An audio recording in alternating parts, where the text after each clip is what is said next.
You're listening to today's inspirational message on the Proverbs with Bjorklund.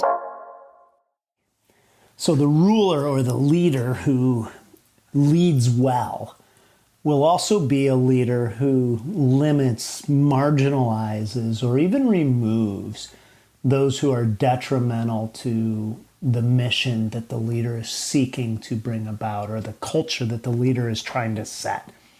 And that may sound harsh, but the reality is, if you are driven by wisdom, truth, the law of the Lord, which was yesterday, then when Proverbs talks about a scoffer setting a city aflame, but the wise turn away wrath, and that's verse 8. And a wise man has an argument with a fool. The fool only rages and laughs. There's no quiet. Bloodthirsty men hate one who is blameless and seek the life of the upright. What we see is that there's a scoffer, there's a rager, and there's a destroyer.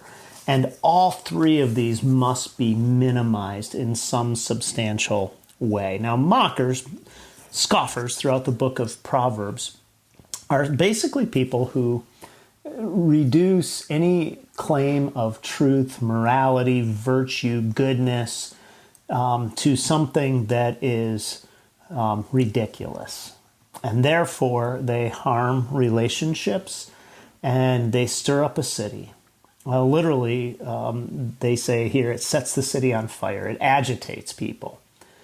And what we need to see is that good leadership does not allow mockers, scoffers, or those who rage, that's the fool in his folly, and those who are willing to destroy. Verse 22 says, wrath destroys a city as well.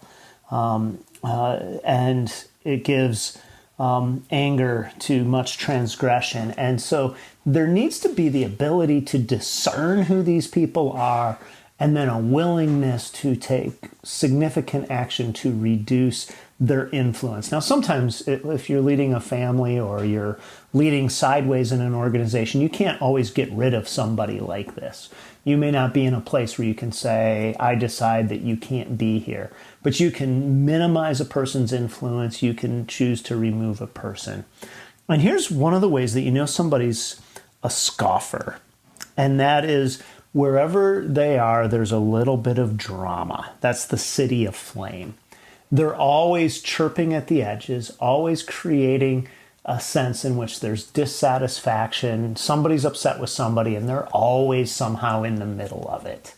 And so this text is saying good leadership sees it and addresses it and understands what is required. Now, as I said, as we began, this may seem a little harsh to some, but the full vent verse here to the anger, verse 10, bloodthirsty men hate one who's blameless. This just tells you that these people, although they may not appear to be trying to destroy, really are trying to destroy.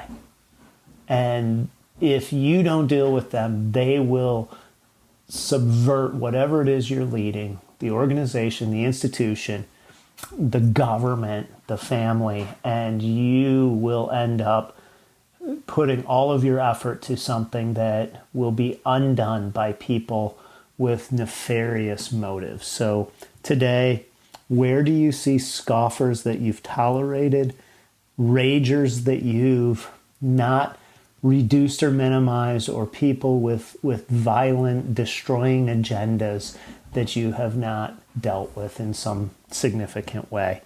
Deal with them in order to have a good result in your leadership. Thanks for joining us here today. There's a lot of great content to explore on Orchard Hill Plus and on the Orchard Hill main feed from the weekend. Have a great day.